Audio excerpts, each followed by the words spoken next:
This is the Best or Worst Podcast. And now, here are your hosts, Koji Stephen Sakai and M. Martin Mapoma. Welcome. This is the Best or Worst Podcast, and I'm Koji. And I am Martin. And this is episode number 29. 29. And we're still under the quarantine, at least in Los Angeles, we're still under the crazy quarantine, so I'm not going anywhere. But how are you, Martin? I'm good. I am relieved. I just got done with a 2-day test. I'm now a certified speed and agility specialist. That's awesome, man. Congratulations.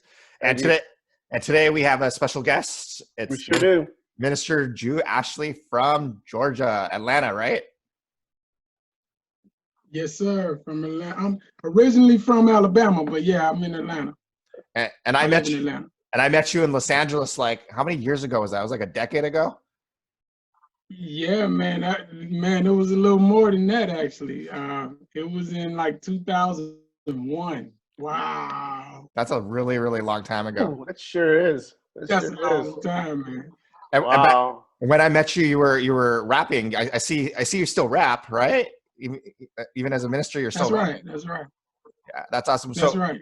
So why don't you tell us a little bit about yourself? You're from Alabama, but tell us a little bit about yourself.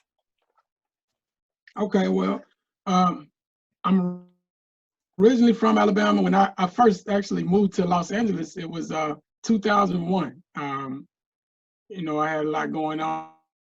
I actually, when I was rapping in 2001, in an interview, I told him in 5 years I was going to take over the rap game and then do gospel rap. So I didn't stray too far off, but now I'm a pastor.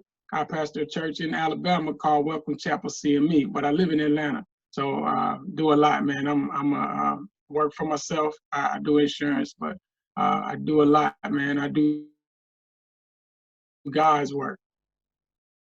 That's good. Wow. So you rap, you sell insurance, and you lead a congregation. That's amazing. You're doing everything. Yeah. Wow. Hey, you gotta stay busy, man. No time for idle mind. So were you born and raised in Alabama? Yes. Cool. Yes. So how did you choose Georgia? Well, long story, man. Georgia is where it's kind of where it's at, so to speak. That's why I chose LA. But as soon as I got to LA and got started good, where it's at, moved to Georgia. So a lot of things happened on the in-between, and I ended up here. Ended up in Atlanta. It's a pretty cool place, though. Yeah. Hotlanta, they used to call it back in the day. And it's right next door, not too far. Yeah, Hotlanta. Do you live in Atlanta, or do you live close to Atlanta? I live in Atlanta. Oh, you do? Okay, I'm sorry. In Fulton County. Fulton County? Just as long as it's not right in Fulton. Yeah, just as long as it's not Forsyth County. No, not Forsyth. Man, it's it's just interesting because there's a lot going on in Georgia right now with that young guy, being shot while jogging. That was crazy, man. Yeah, Ahmaud Arbery. That's I can't believe that happened back in February, and the only reason why it's getting traction now is because the video footage came out, and I didn't want to watch it, but one of my friends, tagged me in a post, and I happened to look at it. Before I realized what it was, I saw it, and it just enraged me. That is crazy. And those guys better go down, or Georgia's gonna burn. I'll tell you. Right. It angered me when I wanted to watch it because I was hoping that maybe he was doing something suspicious or wrong, but to be accused of breaking in and stealing things with shorts and a t-shirt on, not only that, you can see that young man was fighting for his life, man. So the way I feel about that, even as a pastor, until we stop ignoring things like that, until we start standing up for ourselves, things like this will keep happening. You can look at the video and tell they were cowards. Yeah, you could. Of course you could. Yeah.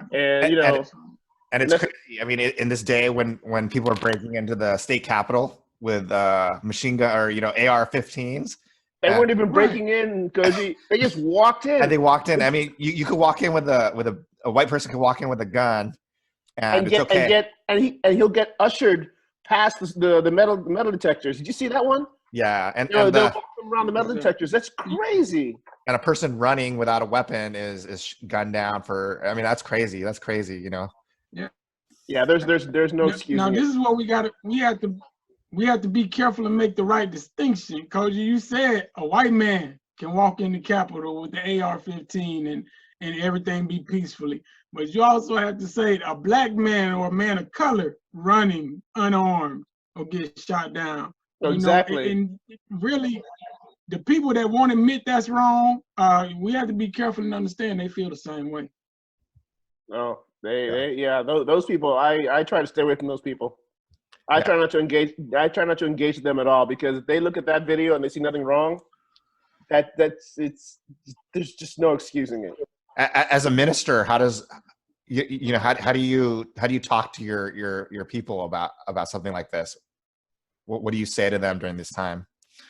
Well, the thing is, I give reality all the time. So we talk about it a lot because it comes up in conversation. It's a real strong concern in our community. So what I encourage people to do, first of all, is try to avoid confrontation at all costs. But second of all, they do have the right to bear arms. I encourage them to go and get a gun license, learn how to shoot a gun, and just be very careful and understand that when you use it, there's no taking it back. So make sure that your life is in danger if you do. But I mean, in the South, it's a lot different from California. Everybody carry guns. Everybody that's old enough to carry a gun does. Yeah. I went to school in Kentucky, and it's the same way there. Everyone has a gun in Kentucky. Yeah. But maybe not as much as Georgia, but yeah, I don't know, man. That whole thing just. So, Minister, tell us about how you. At what age did you decide that you wanted to go into God's work? In terms of, did you always know that, or did that come up later, or? Man, I was raised in church, so it's always kind of been a part of me. But I never knew that I never had the wildest dream that I would be a pastor, or even with the reason that I wanted to do gospel music was because it helps you, like when you get in a situation and you thinking about right from wrong, you thinking, should I go over the line? It helps. So when I used to think about, man, how when I get in those dark places, I thought that my music could help people come out of those dark places. But actually, I was going through something in my life, man. My life was upside down when I found out that the call was on my life. And what age was that? I think, man, I was in my 30s. Oh wow! I was older. It wasn't young. I was probably about 34. Wow, I thought you were like 20 still. You look young. Everybody does. Yeah. Wow. No, man. I turned 40 last year. Wow, congratulations! It's I thought it was only Asian people. I thought it was only Asian people that looked really, really young for their age. Nah, man. I'm in on that a little bit myself.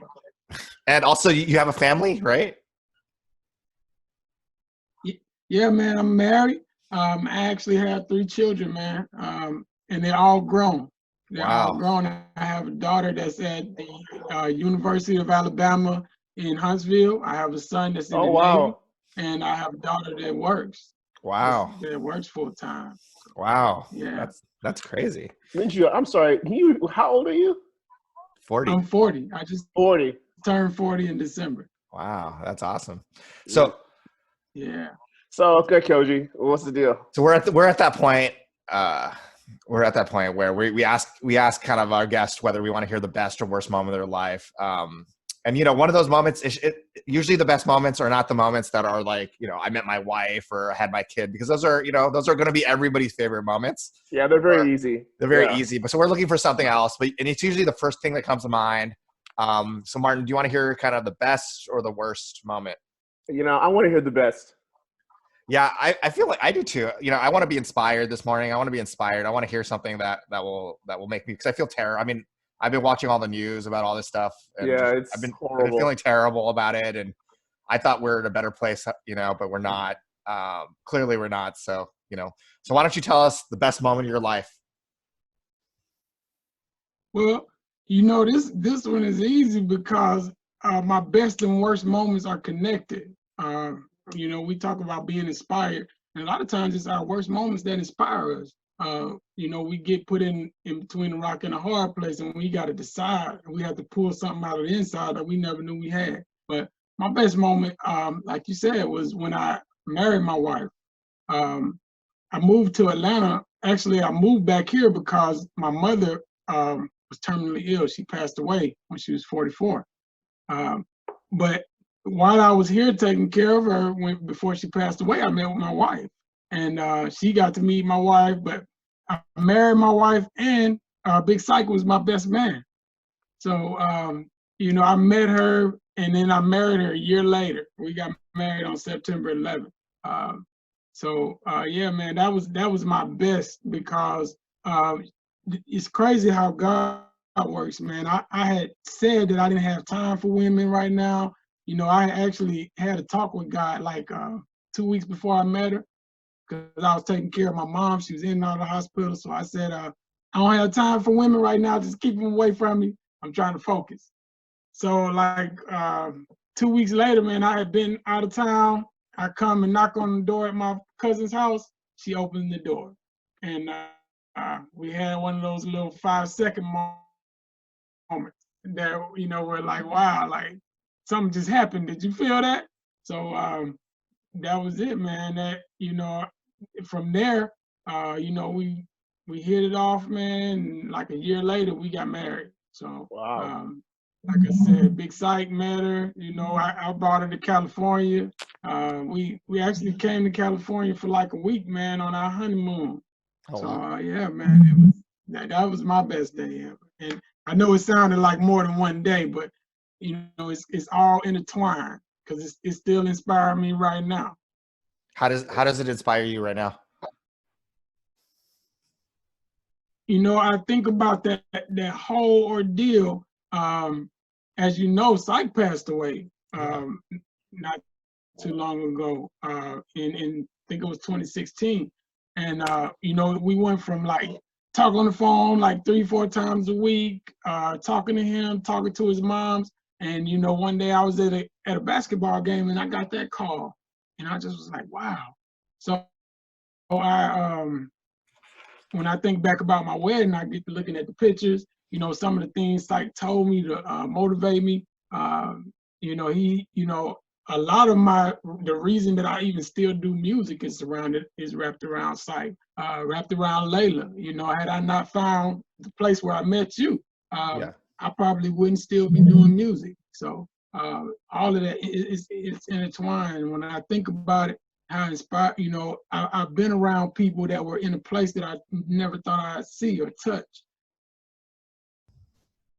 So that was, to me, that was God letting me know that here too, but this is not the way. It's not my time yet, but it's coming. It's close.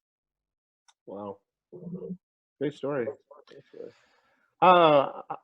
Big Psycho. He's a rapper as well, right? Psych. Big Psych.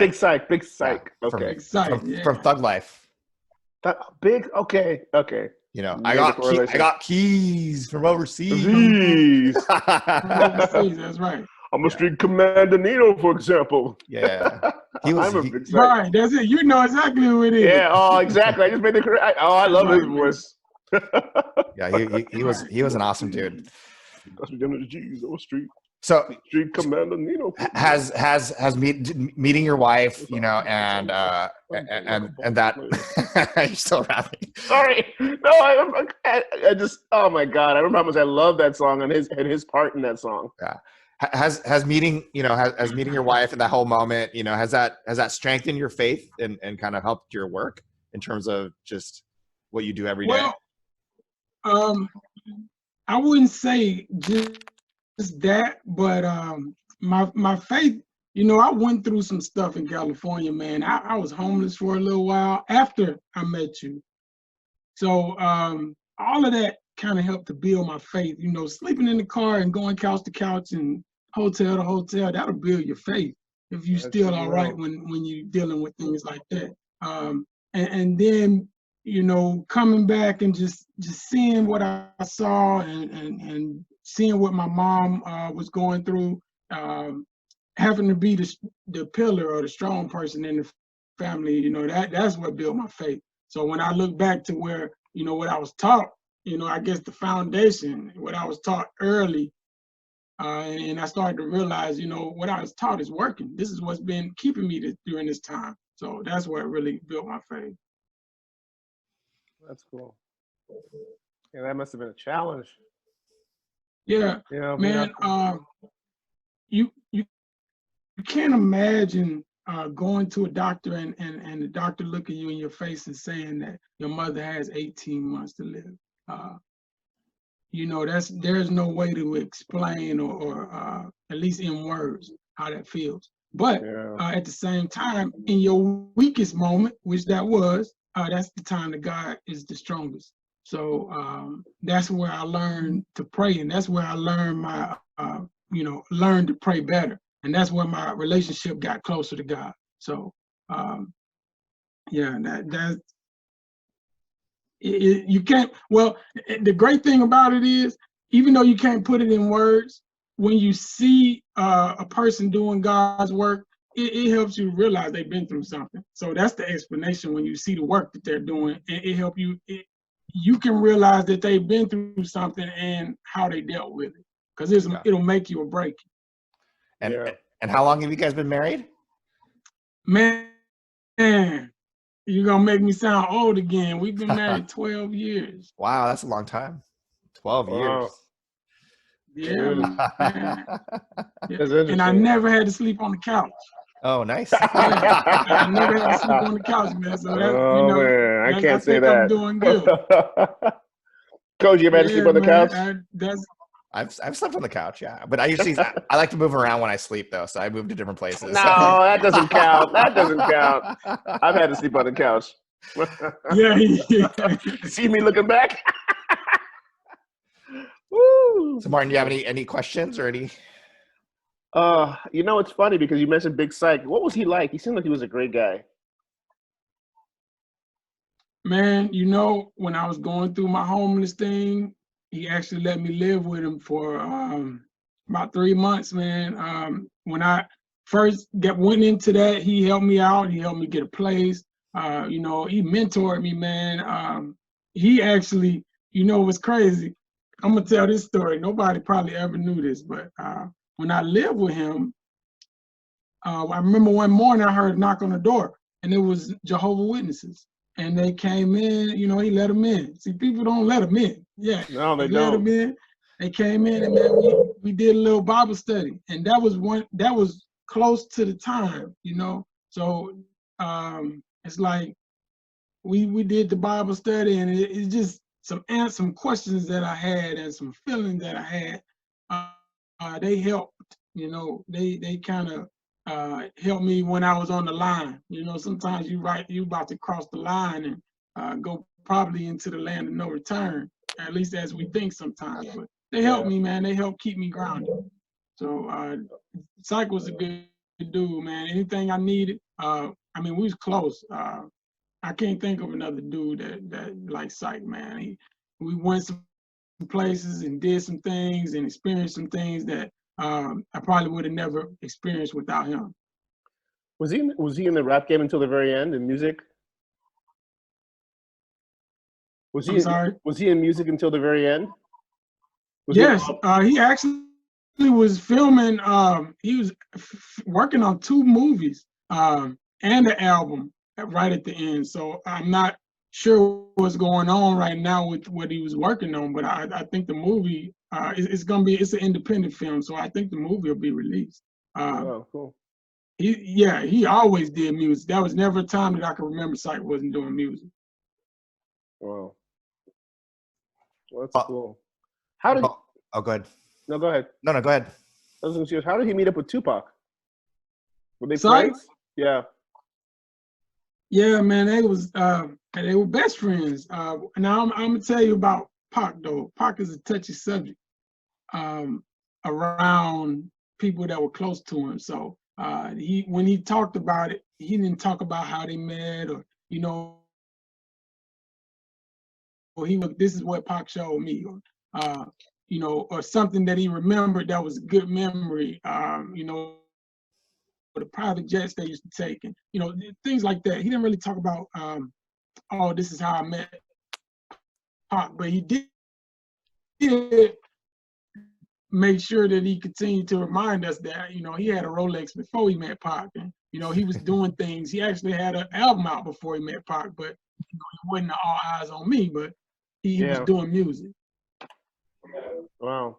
And that's cool. The other thing you can kind of tell that I don't know. I just say I just leave it there. I just say there were a lot of inspirational moments that he brought. That's good. That's good. Well, definitely. Oh, go ahead, Martin. No. I was just gonna ask him. Are there any? Who are your big influences now, rap wise?